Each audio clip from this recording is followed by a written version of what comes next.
বছর পর জেল থেকে জামিন পেয়েছেন অনুব্রত মণ্ডল। বলা বাহুল্য যে গরু পাচার মামলায় তাকে গ্রেপ্তার করা হয়েছিল এবং তারপরে 2 বছর পর তার জামিন। পুজোর আগে নিজের ডেরায় ফিরলেন অনুব্রত। গতকালই অনুব্রত 2 বছর পর বাড়ি ফিরেছেন। বহু নেতা, মন্ত্রী, বিধায়ক দেখা করতে এসে খালি হাতে ফিরতে হয়েছে তাদের। এদিন অনুব্রত মণ্ডল এক দুপুরের পর দলীয় নেতাদের দেখা করার ইচ্ছা প্রকাশ করেছেন। স্বাভাবিকভাবে এদিন বেলা 12টার পর দলীয় নেতাদের সাথে বাড়িতে বৈঠক করবেন বলে সূত্র মারফত খবর। জানা যাচ্ছে এক কর্মী মারফত আপনাদের জানাবো। আমাদের সংবাদ মাধ্যমের মুখোমুখি হয়েছেন তিনি, শুনুন বিস্তারিত। যে এখানে কেন এসেছেন? আমি কেষ্টদা অনেকদিন পরে এলো, তাই দেখা করতে এসেছিলাম। দেখা হলো না, দেখা হয়নি। মেসেজ পাঠিয়েছেন? না, মেসেজ এখন পাঠাইনি। আমি এদের কাছ থেকেই জানতে পারলাম যে কেষ্টদা এখানে কারোর সাথে দেখা করবে না, পার্টি অফিসে দেখা করবে। দেখা করবে। আপনারা এই 2 বছর কি অবস্থায় ছিলেন গোলাদা? কী অবস্থা মানে?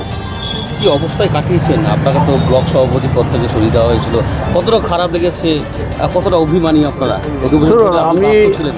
আমি দল করি কেষ্টদাকে দেখি। হ্যাঁ, হ্যালো। এখানে আমার আর নতুন করে কিছু বলার নেই। ওনার অনুপস্থিতি তো আপনাকে অনেকটাই মানে খারাপ পরিবেশের মধ্যে কাটাতে হয়েছে বলে আপনি মনে করেন?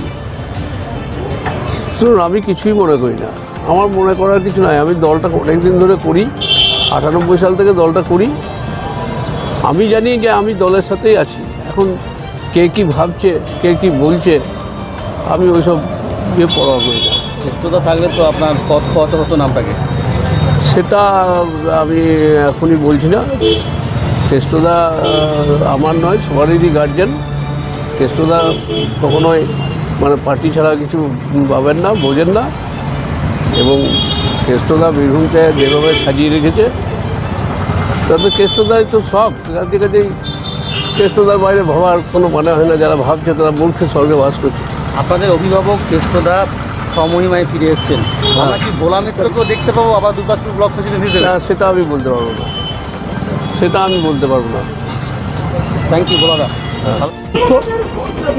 দাদা সইটা ছাড়ুক, তারপরে আপনারা যা জিজ্ঞেস করার করবেন। এসেছিলেন, আমি কিন্তু নিয়ে দুটো ফল টল নিয়ে এলাম। দাদা তো সইটা খেতে ভালোবাসে, পেঁপে খায়, শশা খায়, আপেল খায়। এখন দাদা শরীর খায়।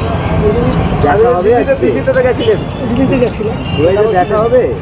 হ্যাঁ, দেখা হবে, নিশ্চয়ই দেখা হবে। আমাদের সঙ্গে অবশ্যই দেখা হবে। আপনাদের সঙ্গে দেখা হবে বলছেন, যাদের সঙ্গে দেখা হলো না তাহলে তাদের সঙ্গে কেন? জানি না দাদা, আমি শুনুন, আমি ছোট্ট দাদার কাছে লোক কাছেই আছি, আর সেইটুকু দিয়ে আমাদের যথেষ্ট। দাদা সুস্থ উঠুক আমরা কামনা করি, এটাই ভালো।